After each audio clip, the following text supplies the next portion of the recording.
Last topic হলো polymerisation বিক্রিয়া। Polymerisation reaction সারা পৃথিবী চলতেছে এই বিক্রিয়ার উপরে, ঠিক আছে, যেটার উপর বেস করে হলো পলিথিন তৈরি হয়েছে। পলিথিনের পলিইথিলিনের সংক্ষিপ্ত রূপ হলো কি পলিইথিলিন, ঠিক আছে, এর সংক্ষিপ্ত রূপ হলো পলিথিন, ঠিক আছে।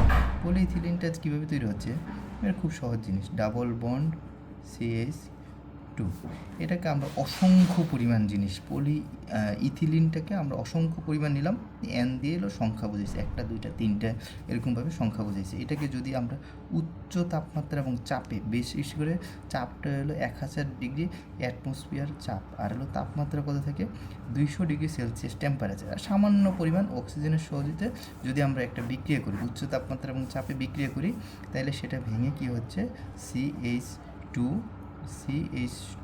তাহলে কার্বনের একটা হাত করে ফাঁকা আছে, এর ফাঁকা সাথে হলো অসংখ্য পরিমাণ, এই যে যৌগটা তৈরি হয়েছে এটার নাম হলো পলিইথিলিন, অথবা হলো নাম হলো কি পলিথিন। এই যে যৌগটার মাধ্যমে হলো পলিথিন তৈরি হচ্ছে। এই মেশিনে শুধুমাত্র আমার চাপ এবং টেম্পারেচারটা মনে রাখলেই হবে, ঠিক আছে। ধন্যবাদ।